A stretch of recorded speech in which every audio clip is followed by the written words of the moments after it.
Have you ever struggled from financial abuse? Have you been curious about abundance? Are you wondering if you can recover from financial abuse and how to do it? If any of those questions resonate with you, this is the video to watch. I'll see you.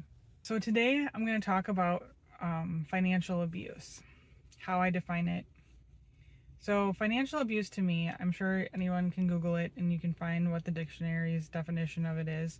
But my definition of financial abuse is any kind of financial abuse that robs the other person of abundance. Here's what I mean by that. So today I was doing the dishes this morning and I was just contemplating different. Oh, I know what it was. My daughter had gotten her a soap that doesn't necessarily cause me a little allergic reaction, but she put it in the sink last night and this morning it was still sudsy.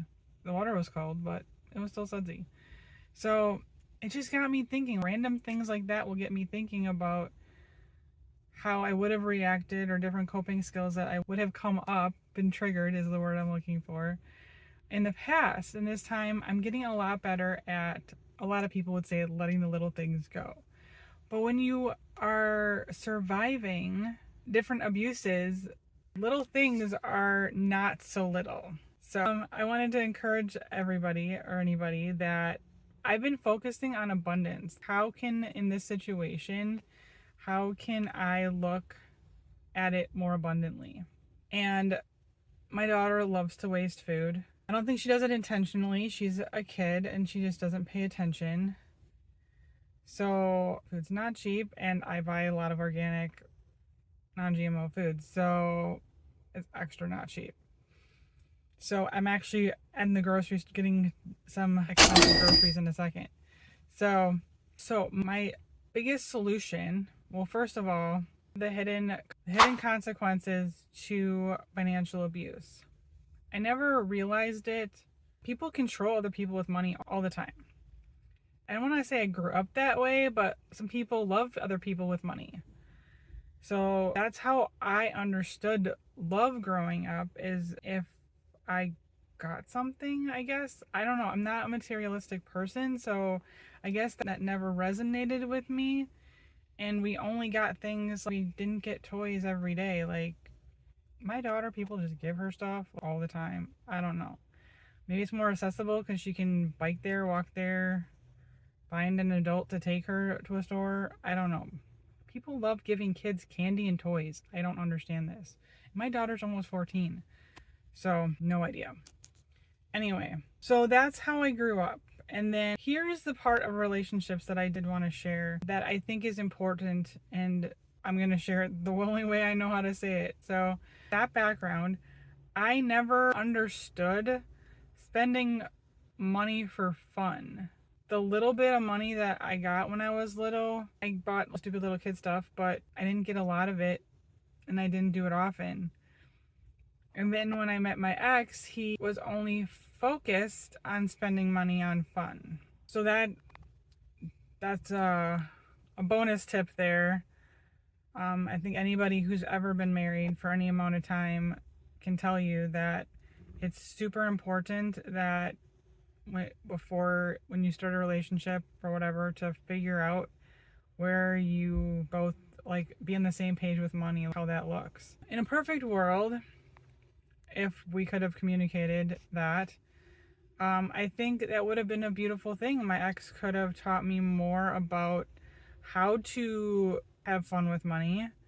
And I know that over the course of our relationship, because adulting requires us to pay for a mortgage and pay for food and insurance and stuff, he did eventually, almost after 19 years, learn a little bit about the adulting part of it.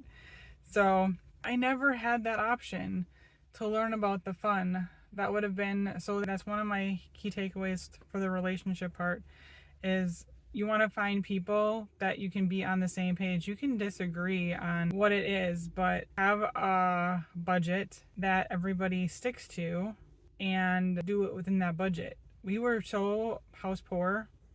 We could pay for everything. We could do all those things, but we couldn't do anything else. My ex chose to, And I think if he could have brought that up and we could have discussed it in a way, I think that would have been super helpful, even if we were house poor, or put on his big boy pants and I did go without stuff. Again, I think both of the things we did wasn't great. I think if we could have come together on it, it would have been better. But now, as being divorced for over 3 years now, I didn't want to lose the house. I didn't want to lose the house while we were married. I didn't want to lose it over extra groceries or something, like food that we didn't actually need to survive. So to me, that was not helpful. But anyway, now that I am in a okay place financially, and again, I didn't grow up with fun being the focus or fun having to do with money. I grew up with money being serious. And if that's you and you're looking for ways to bring more joy and abundance into your life, consider, again, I'm not materialistic at all. So that's why I always associated spending money on frivolous things. And everybody defines things as frivolous differently.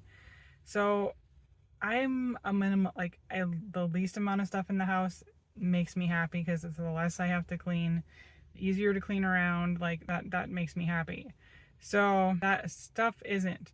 But health and wellness is super important to me. And now that I'm focusing on the fact that I'm like, hey, I could do have these ozone treatments at the place that I go to, and one of them is semi-affordable and the other one is, for me, that's a super stretch. That's like a small vacation. And that's the other thing, people think of vacations differently.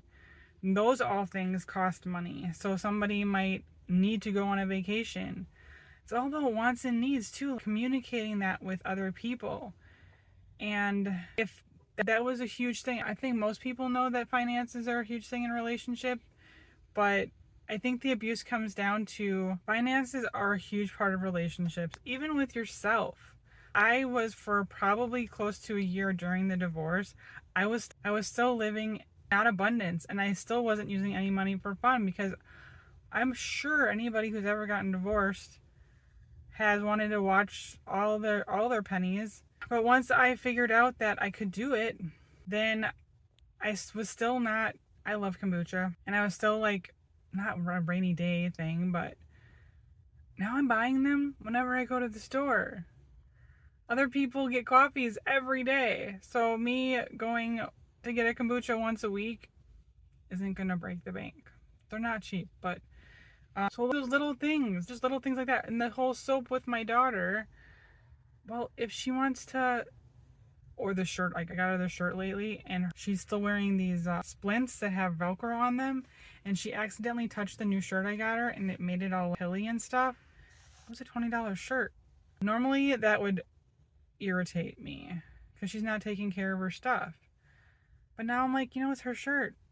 I can maybe get one of those pilly shavers or whatever, but that's just scratching the surface of what financial abuse can do to a person. There's so much more that I thought I could say in this video, and maybe energetically anybody who's listening that needs this will get that information, because I don't know if it's coming across, but if this resonated with you, it's super important to be on the same page in any relationship, especially with yourself. You should have balance.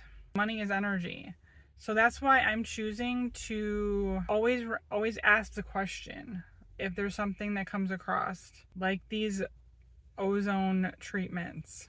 But I actually did, they gave you a disclaimer in those too, is that if your body's sensitive or detoxifies slow, to not do the super expensive one. So my body's not even okay with the idea. So just the stuff like that. That's one of the things about being an adult, is finding balance with that.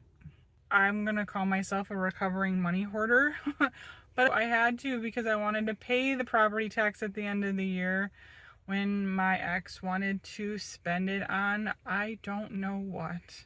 Sometimes it was food, but I digress. I enjoy keeping my house. I don't want to live in my car. Even though I do a lot of these videos in my car, I don't want to live in my car. And with 2 kids at the time, I didn't want to have 2 kids and living in my car. And I was definitely not going to go back home. No, thank you.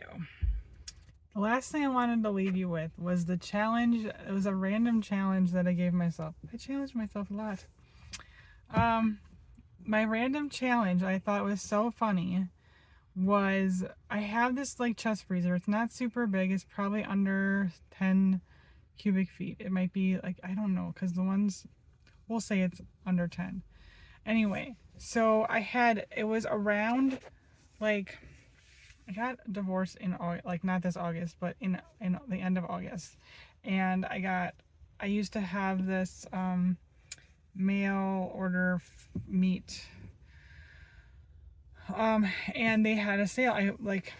My ex used to take care of that. So they had a sale. A bunch of these different ones had like free turkeys or whatever for Thanksgiving. So I had gotten 3 for, oh, I know what it was. Like, I have a hard time finding chicken and turkey throughout the year, like organic turkey. So I thought that I could make a turkey and like, like every 3 months and then cut it up and do that. So here's the part that's super funny.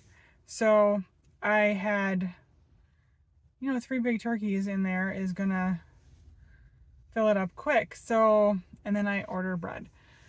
So I order lots of bread and then I put it in there too. So I had some other random stuff like, from Costco and stuff like that. But the funny thing was, so I made like this kind of like joke with myself that I could start, that's what it was.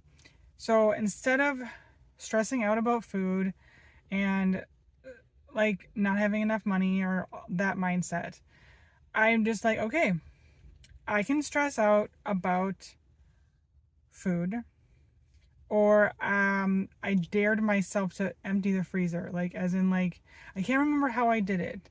So whatever energy rings for you, I think it was that I was daring myself to try, not in a bad way, but to empty the freezer. And let me tell you, in 3 years, I haven't even gotten close to emptying it. Not only that, but I found a farm locally to buy better chicken, because I couldn't find chicken for the better part of the year that's soy free. If you want to hear my thoughts about soy free chicken, I can share why that's important to me. But not only have I not, and I've given my ex some food actually, only have I not emptied the freezer, I bought a second one to hold some more chicken, so I have chicken during the winter. So that is my beautiful story with recovering from financial abuse. So now there's 2 sides to it. I've grown up with, and the middle and the end. Thank you for watching, and I'll see you next time.